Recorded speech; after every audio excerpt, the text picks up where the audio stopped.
अलावा कोई भी सरकारी संस्था, कोई भी संवैधानिक संस्था, कोई भी अदालत हमारा साथ नहीं देगी। मैं देने को तैयार की बात नहीं कर रहा, मैं इस बात कर रहा हूं नहीं देगी। तो हमारे पास रास्ता क्या है? हमारे पास रास्ता है, भाई आपकी चीजें हैं, आप संभालो, जिसे बेचना है बेच देना, हम नहीं खरीदेंगे। तो मेरा पूरे देश के लोगों से आज आपके माध्यम से मैं हाथ जोड़ के निवेदन करता हूं, जो भी लोग घरों में बैठे हैं और हमारे इस आंदोलन से उनकी हमदर्दी है, वो इस आंदोलन में नहीं आ सकते हैं, ना आए, कोई बात नहीं। वो इस आंदोलन में किसी और तरह का सहयोग नहीं दे सकते, कोई चिंता नहीं है, मत दो। एक काम करो, सिर्फ एक काम, स्कूटर, मोटरसाइकिल, गाड़ी है, रिलायंस का तेल डलाना बंद कर दो।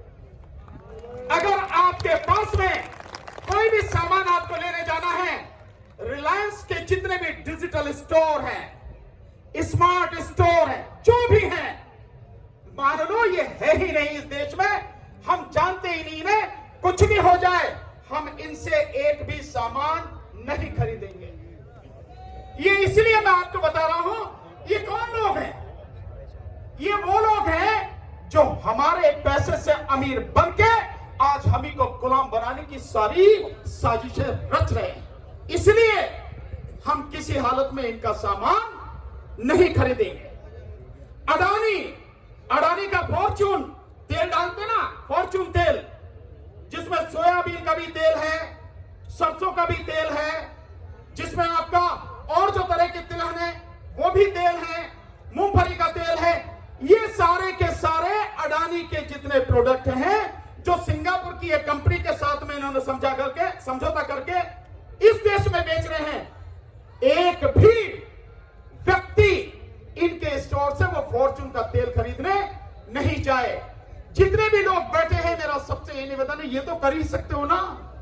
हम आपसे नहीं कह रहे कि आप यहां आओ, हम आपसे नहीं कह रहे कि आप हमें और कोई सहयोग दो, लेकिन अरे तेल खरीदना तो सरसों का खरीद लो भाई, फॉर्चून का मत खरीदो आप। हमें ये चीज समझनी पड़ेगी। और एक चीज और समझनी पड़ेगी, सर आप बैठ जाओ, मैं 10 मिनट तो लूंगा सर, आप बैठ जाओ सर, थोड़ी देर सर, बुरा नहीं मानना सर, मैं 10 मिनट लूंगा। कुछ कानूनी दाव पेच भी समझाने हैं, क्योंकि मैं ये मानता हूं, मैं सीए एनआरसी के आंदोलन में था, मैंने लोगों को हर वो बात समझाने की कोशिश की कि अगर किसी से भी कोई पत्रकार पूछे, क्योंकि यहाँ पे गोदी मीडिया के पत्रकार है ना, वो आके पूछते हैं, बता दो इस आंदोलन में क्या है, जानते हो आप ये क्या कानून है? तो आप में से हर व्यक्ति को पता होनी चाहिए ये कानून ये है, इन कानूनों में ये गड़बड़ी है, ये देश का बेड़ागर्क किस तरह से करेंगे, इसलिए हम नहीं मानते इन कानून को। तो आपको पता होनी चाहिए सारी चीजें, आपको पता है भी, फिर भी कुछ चीजें आपको जरूर बताऊंगा। तो इसके साथ ये जो हमारा बहिष्कार का तरीका है, इसमें एक और हमें जोड़ना है, और वो जोड़ना है मीडिया का टोटल बहिष्कार। हमारे घर में जितने भी टेलीविजन हैं, ताला लगा दिए जी उन पर पूरी तरह से, हमें नहीं देखना। हमें अपने बच्चों का भविष्य देखना है, अपनी लड़ाई देखनी है, हमें टीवी नहीं देखना। हम किसी मनोरंजन के लिए नहीं आए हैं, किसी भी तरह की हम मौज मस्ती के लिए नहीं है। ये हमारे भविष्य का, हमारे बच्चों के जीवन का सवाल है, इस देश को बचाने का सवाल है। और जंग में जंग होती है, आप इसे जंग का नारा दो, किसी तरह की घबराने की जरूरत नहीं है। ये जंग है, और मोदी के खिलाफ जंग है, इस सरकार के खिलाफ जंग है, और इसे हम उखाड़ के फेंक देंगे, ये इस बात की जंग है। इसलिए जंग में मौज मस्तियां नहीं होती, जंग में लड़ाई होती है। लड़ाई कैसे जीती जाए, इसकी सारी रणनीति बनाई जाती है, और हमें वो रणनीति बनानी है।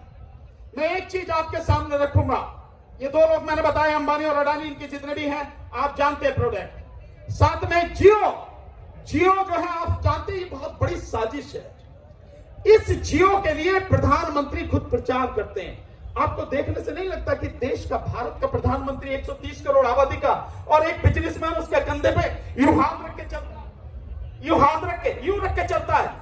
अरे डूब कर मर जाना चाहिए कि एक बिजनेसमैन की इतनी औकात के भारत के प्रधानमंत्री के कंधे पर हाथ रख के चल रहा है। तो इससे पता लग जाती है कि बढ़िया है उससे, और क्या तुम देश को करना चाहते हो। इसलिए इनका बहिष्कार करना है, मीडिया का बहिष्कार पूरी तरह से करना है।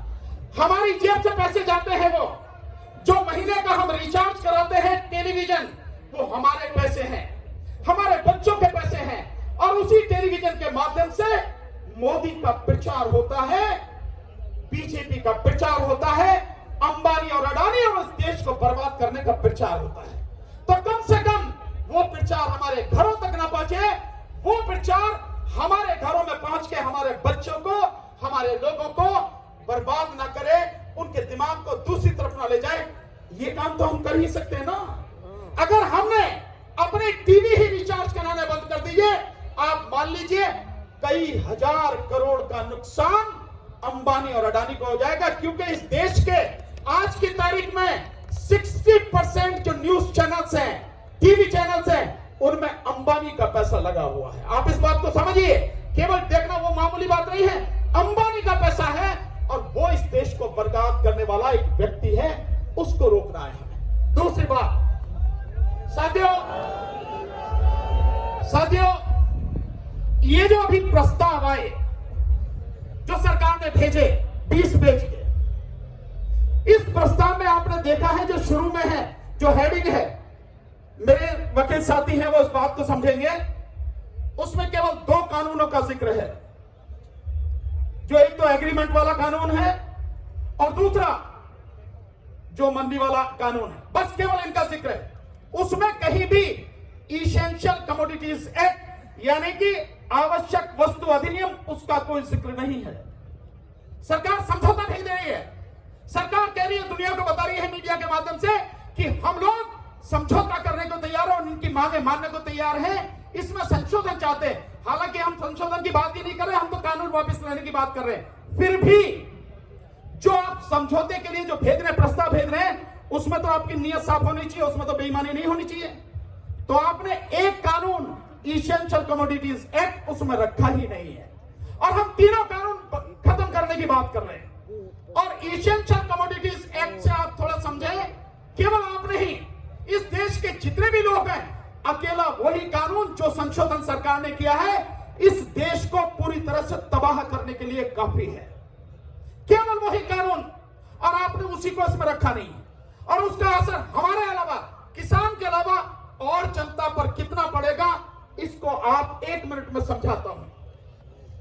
अगर जो उद्योगपति हैं, पूंजीपति हैं, इनको अगर कितना भी स्टॉक करने की आपने छूट दे दी है कि जितना चाहे माल आप खरीद लें और उसका स्टॉक कर लें, इसका मतलब यह हुआ कि मार्केट में सरकार के खरीदने के लिए कुछ नहीं बचेगा। वैसे भी सरकार कह चुकी है कि हमें इससे बाहर निकलना चाहिए, तो सरकार कुछ नहीं खरीदेगी। अगर सरकार कुछ नहीं खरीदेगी तो देश में जो लाखों राशन की दुकानें हैं, जिन पर गरीबों को राशन मिलता है, वहां के लिए राशन कहां से लेके आओगे आप? सारा सामान, सारा माल अगर पूंजीपति, व्यापारी, उद्योगपति ही अपने गोदामों में भर लेगा और आने वाले समय में वो 4 गुना 5 गुना दाम पर बेचेगा, तो गरीबों को जिनको राशन का सामान मिलता है, वो कहां से रोटी खाएंगे? ये समझने की जरूरत है। दूसरा, जो व्यापारी है उसको कितना फायदा है इससे, आप इसी से अंदाजा लगाइए। आज की तारीख में हमारे खेतों में, यानी किसान के खेत में जो फसल है, वो फसल जैसे ही व्यापारी के गोदाम में जाती है, सिर्फ जाने से ही, ये फसल यहां रखी है किसान की, व्यापारी के गोदाम में चली गई, तुरंत जाते ही 110% उसकी कीमत बढ़ जाती है। यानी आज जो चीज यहां पर है 100 रुपए की, वो चीज जाके व्यापारी के गोदाम में जाते ही तुरंत 2 मिनट या 10 मिनट या घंटे भर में ही वो चीज 210 रुपए की हो जाती है। आप समझें? और जब सारा अनाज गोदाम में भर लिया जाएगा, सारे अनाज पर कब्जा हो जाएगा। इसी के लिए तो सारी चीजें हो रही हैं। इसी के लिए तो अडानी के 2025 तक 25 लाख टन अनाज की कैपेसिटी डेवलप की जा रही है। 25 लाख टन। तो जब किसानों के अनाज व्यापारी के गोदाम में पहुंच जाएगा, तब वो 4 गुना, 5 गुना, 6 गुना जितना भी होगा उस दाम में उस अनाज को बेचेगा। अब आप समझिए, किसान तो जब फसल उठाता है, अपने साल भर के लिए जो खाने के लिए अनाज है वो अपना रख लेता, बाकी तो बेचता है ना।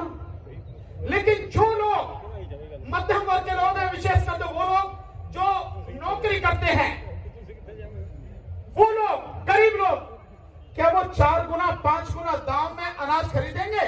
जो अनाज आज 20 रुपए 25 रुपए 30 रुपए किलो है, कल उन्हें 100 रुपए 150 रुपए किलो खरीद करना पड़ेगा। असर किस पे पड़ेगा? केवल किसान पे या इस देश के हर व्यक्ति पर? हर किसी पर इसका असर पड़ना है। इसलिए मेरा देश के जितने भी लोग हैं, यहां से जहां तक भी आवाज पहुंच रही है, जहां तक भी आवाज पहुंचाई जा सकती है, सबसे कहना है इस लड़ाई में हमारा साथ दीजिए। और मैंने कहा है कि मत आइए यहाँ पर, मत दीजिए पैसा, लेकिन घरों में बैठ के जो सामान खरीदते हैं, इन तीनों का, पतंजलि का, अंबानी का और अडानी का सामान खरीदना पूरी तरह से बंद कर दीजिए।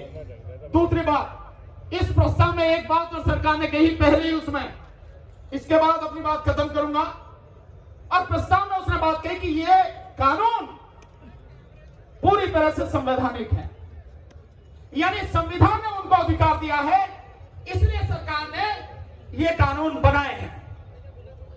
मैं आपको बताता हूं, मेरे वकील साथी बैठे हैं, ये सारी चीजों को जो मैं बता रहा हूं चीजें नोट करेंगे, आपको पता लग जाएगी। अब बताओ सबको, ये कानून दोनों कानून, एग्रीमेंट वाला भी और जो बाहर मंडी समिति के बाहर जो मंडी एक स्थापित करने की, दोनों के दोनों पूरी तरह से गैर संवैधानिक हैं।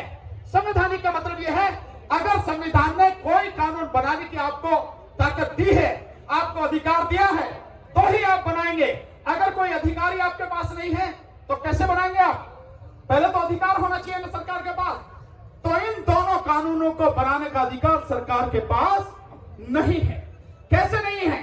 सरकार ने जो प्रस्ताव भेजे हैं, उस प्रस्ताव में उन्होंने कहा है कि संविधान में जो 3 अनुसूची है, शेड्यूल 7th शेड्यूल 7वीं अनुसूची में जो 7th शेड्यूल है, उसमें यूनियन लिस्ट है, उसमें स्टेट लिस्ट है और उसमें एक कंकरेंट यानी समवर्ती लिस्ट है। बिल्कुल, मैं 1 मिनट में खत्म कर रहा हूं। कंकरेंट लिस्ट है, यानी उसमें राज्य और केंद्र दोनों उस पर कानून बना सकते हैं। और उसी की जो यहां बात की जा रही है, उसी कंकरेंट लिस्ट यानी तीसरी जो लिस्ट है, उसके सीरियल नंबर 33 की बात के अनुसार, यानी 33 में जो लिखा है उसके अनुसार सरकार ने कानून बनाया है, प्रस्ताव में भेजा भी है।